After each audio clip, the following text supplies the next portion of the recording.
When I was young and I started playing poker, going to college, not really sure what I wanted to do with my life, I started getting into personal development and success. Now I started having this nagging insecurity that people knew more than me or had some secret knowledge. I think a lot of people actually struggle with this today. This idea that information and selling information or selling access to some secret information is what makes people successful. This has been a long 13-year journey. I've definitely learned some things over the years, and I'm gonna share with you today about how information is not the thing. Information is not what makes you successful. You can use information to be successful, but studying successful people, being around successful people, having dinners with them, reaching out to them, podcasting, all the different things that I've done over the years, I've learned a few things. I no longer have the sneaking suspicion that people know things I don't know. I want to also help you understand that, because when you truly understand that, you drop things like imposter syndrome, you drop idolizing entrepreneurs or other people, you realize that other people are just human and that you're human too, and you can accomplish anything anyone else has ever accomplished.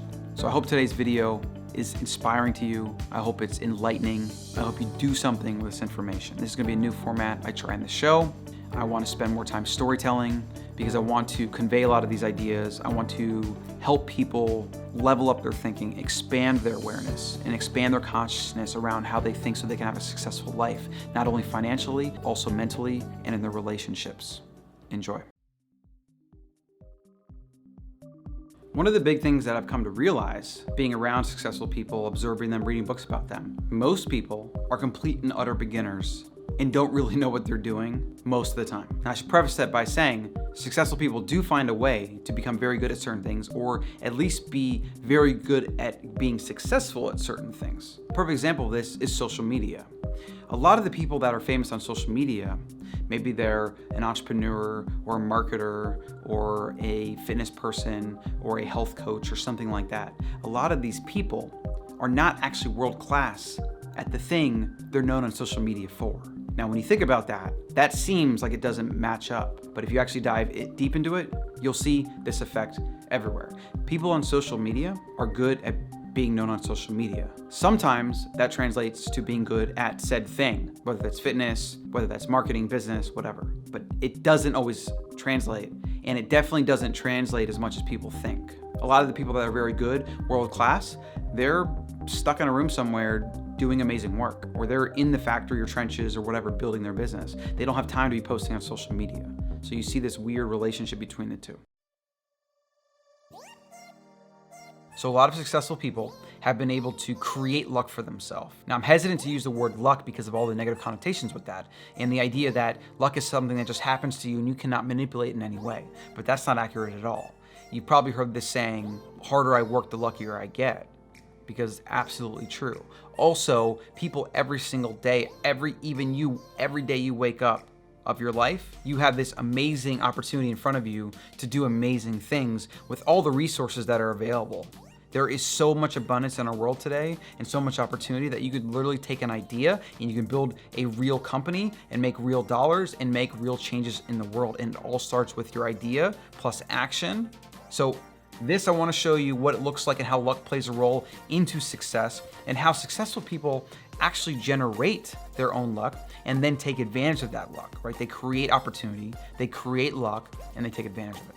So if we look at this, and I never did good in high school, I barely paid attention. I don't even know if these axes and these things are right. I'm pretty sure if I look at this intuitively, I'm conveying what I want to convey, but just keep it in mind.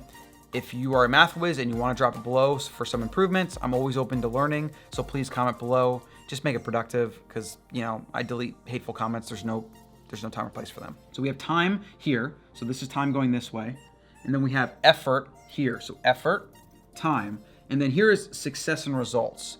So that's what this, it's almost like a stock price graph, right? You see stocks that kind of go up and down. Just like a successful stock, if you look at it over a 30-year period of time, it's gonna go like this, up and down, up and down, up, down, and then maybe even have big downs or big ups, but it's gonna constantly be trending upwards. And that's how I think about luck when it comes to success, because these little micro jumps here are maybe little pockets of opportunity that have come up that I can take advantage of things. But as with all things that go up, they have to come down, okay, generally, at least in the short term. And that's what these are. So these small dips are times when I need to or anybody needs to pivot and adjust and respond so that they can then go up on the uptrend again. But the thing that matters here, and the way you can manufacture luck and opportunity for yourself, is to use time and effort to your advantage. So they are exactly connected. The more effort you put in to the more time you put in effort, the more you go upward trending. And these peaks are just, if you take a broad view, they are just specific days and time of your timeline on your journey. And a business is just like an individual. You're gonna have peaks, you're gonna have valleys, and you're gonna go up and down, up and down, down. But if you stay consistent with your effort and you keep putting effort in, using time, the long run to your advantage, you will slope upward. And so this is winning, right? Winning is just going upward. That's all it is. If you hone in on a short period of time, you could be in a trough or you could be in a peak.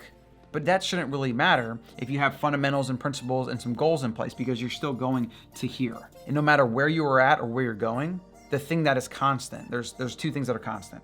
The one is, you've probably heard this, maybe Einstein said it, the only thing that's constant in the universe is change, meaning nothing else is actually constant.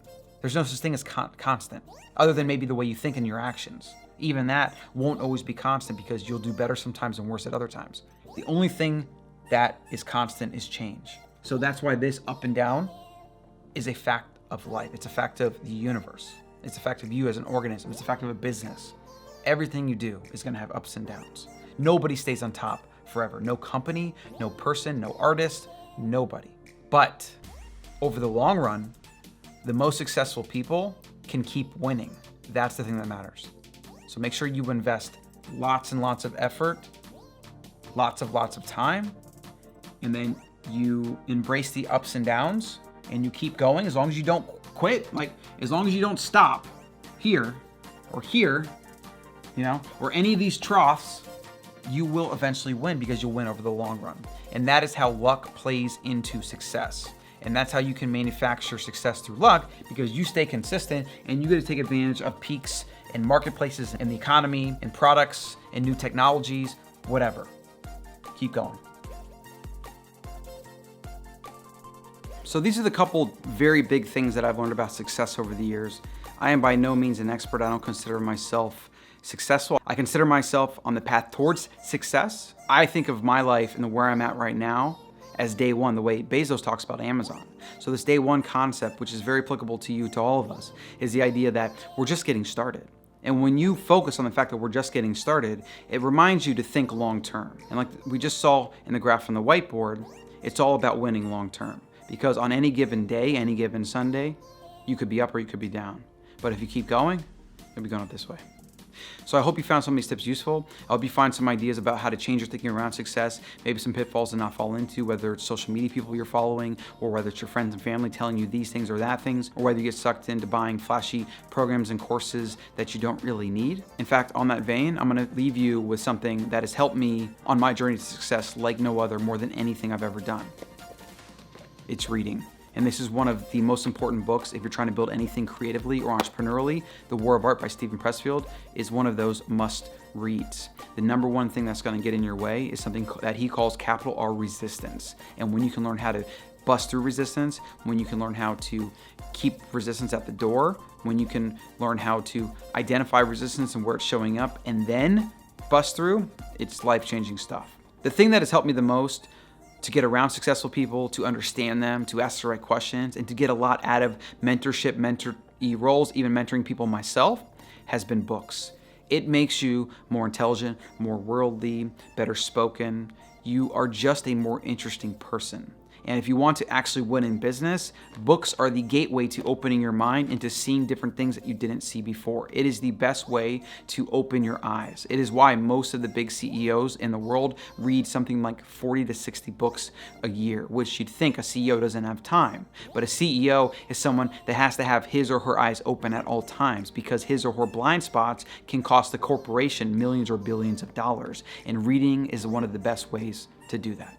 So make sure you guys like and subscribe. More videos like this. If there's certain topics you want me to cover, drop them below, and thanks for watching.